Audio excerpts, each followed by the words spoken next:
Hello YouTube, this is Shirley426 and today we have the review of the HG Zowort from the Witch from Mercury series. Now once again, this is one of those mobile suits or kits that I have been really looking forward for and it was really fun building it. Now I would like to mention right off the bat, now I am aware that I am a week late because last week I had to review something else. It was more of a promise that I decided to make a review of those items, so which is why I am a week late. But another thing is that I am aware that Bandai did already announce a more of a militaristic variant of this unit, so which means it has more armor and more weapons on them as well. So I am aware that I am definitely going to get that. Alright, so now let's go on with the review right away. So let me get it off to the stand and let's see from top to bottom. Now as I mentioned before, this kit does not have any stickers. So once you open the box, there should be no stickers, or unless my box didn't come with that, but for now there was no stickers. Number two, there was no polycaps. Everything you see here is all plastic, that meaning plastic joints, plastic ball joints as well. Now there are some pros and cons to those as well, but once again, as far as I know, according to inside, rumors is that Bandai is doing their best to reduce or is trying to reduce the uses of polycaps, or eventually just want to stop using polycaps. For those who don't know, polycaps, while they are very good for the joints, but in the long run, because they are rubber in the end, they can deteriorate. So at least Bandai polycaps are very well made, so they actually last very long. If you try out other company polycaps, they won't last maybe 2 to 3 years. Maybe 2 to 3 years later, they're all ripped up. One of the best examples I can give was the Flame Toys Optimus Prime that I reviewed. After like 1 or 2 years from the box, all the polycaps were all ripped. So yeah. Anyway, let's get on to the review. So Zowort, this I would consider also more like a mass production type unit as well.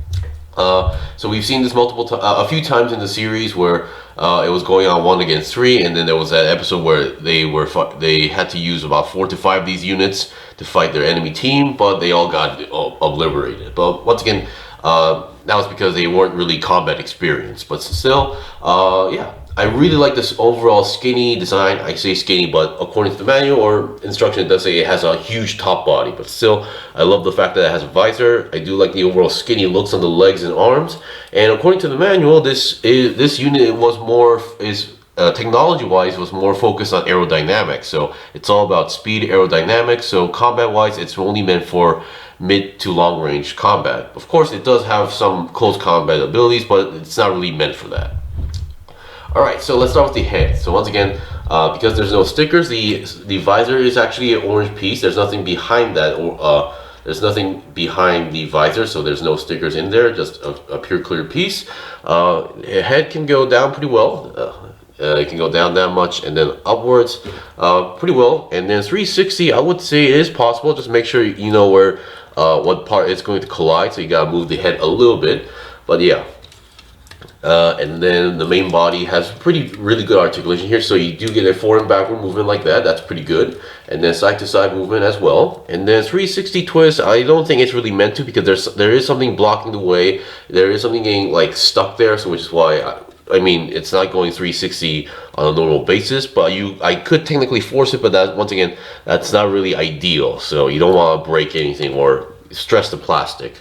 And on the backpack, well, I would say backpack, but these are one of those things where the backpack is connected to the entire body, so there's a huge chunk on the back. So these things may look like cannons, but these are actually thrusters. For those who've seen the episode, should know how these work. Although in the anime, these looked way bigger than I imagined, but oh well. So yeah, these are on simple pegs like this. So yeah, they can move any way you want as long as you go the right way. And because of this aspect, you can take these off, and I don't know, if you have extra weapons or equipment, you can slap on more equipment. So if you want to have cannons on this guy, you can do that. So very well done. And I do see some customization, capabilities here and there. And now for the shoulders. Now the shoulders were the more tricky parts for me in terms of like handling the kit. So first of all, you do get this joint where it allows you for your shoulder to go forward and backward like that, although you do need to slightly pull. Now this side is a little bit more easier to do. For this side, it's more stiff, so which is why sometimes when I do that, I get the arm popping out, because once again, these are plastic joints, so They're either going to be very stable or stiff, or sometimes they're going to pop out right away. So not because they're loose, but it's just because in order to move them, you require a certain amount of force, and due to that force, another part can pop out. So that's just the tricky part. And then on the arm, it can go 90 degrees to the side, no problem. And then because on the ball joint, going 360, no problem. And then the lower arm itself can go 360. Bend wise, about more than 90 degrees bend, so not as bad as you think, because this is using an entirely different joint. And here we have the beam saber hilts. Now I would say that to be careful with these parts in general, because the way how these are connected is that I'm not sure if I can take one out at the moment. There we go. So here we have the beam saber hilt. This is the hole where you connect the beam saber effect part. You can see there is a very small peg on the arm. That is where you connect the beam saber hilt. Problem is, if you're not careful while on the process, when you're pulling it out, or if you accidentally pull it down, you can break that peg, ending up the peg being inside the beam saber hilt for a long time. So be careful about that, because I had that experience with, especially with robot downwatching figures. So yeah. Now for the leg sections, nothing too special here. I mean, there's no front skirt or side skirt or back skirt going on. Well, technically there is a back skirt, but you get my idea. So I believe this part, no, okay, never mind. So the legs, despite how they look, there is a side swivel, so very well done. Going to the side 90 degrees should be possible, and everything you see here are all part separations. So the leg can go more than 90 degrees because there's nothing blocking the way. That's very good. And then backwards, also pretty much the same situation as well, because there's nothing blocking the way. And then bend wise, you get a pretty decent bend. This is mostly, I think you can go more, it's just the design that's blocking the way as well. So that's that. And keep in mind, no polycap, so the foot is also has multiple joints here. So I believe this part here in the middle does have a ball joint, but at the same time, yeah, you can see the ball joint, but the feet, yeah, that would make more sense. You can move the feet all the way forward like that. I guess this is technically possible for a human as well. And then backwards, not so much. And then you can twist, you can kind of move the feet side to side. But once again, that's because of the ball joint. So going 360 on the feet is not going to be possible because of the way how the ball joint is located. And then you can bend the toe downwards as well. Once again, I'm not really too sure how this helps in terms of when you're on the ground. I assume this is more for when it's on flight mode. And then pivot wise, you do get a very nice pivot because of the ankle joint, because of the ball joint. And then we do have an ankle guard or feet guard, I guess, depending on how you look at it, on a ball joint. So no big deal. Alright, so we've seen the basics of the unit, so let's go over the equipment really quick and let's see what we got.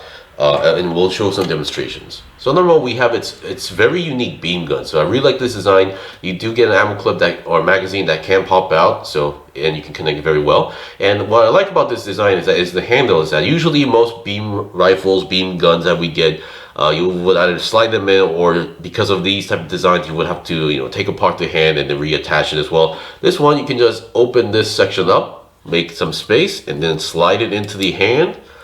Come on, and then close it up. And that is a very easy process. I really love connections like this. It could be just me, but after dealing with so many kits, it does sometimes get annoying to detach the handguard, reattaching the handguard just for the weapon as well. Alright, so we've seen some basics. I'll be right back with a demonstration and we'll end it off there. Okay, I'm back. So here we have the demonstration. So obviously I already explained the beam gun. Now once again, if you're wondering if you can insert a beam saber effect part inside the gun, the answer is no, because there is no hole at the first place. There is it is squarish, but there's no actual port or a connection point inside the gun as well. The hand ones, they hold the beam saber very well, although because of the beam saber design and because of the hand size, now the beam saber hilt might go a little bit overboard to the point where the hand is touching the beam saber effect part. So just letting you guys know, but it does slide in very well and it does hold it very well, so you should have no problems as well. And once again, like I said, these parts, while they are easy to detach, and because there is a peg there, you can always, if you have extra weapons, you can always slap on new weapons if you want to do so, and it works very well if you ask me.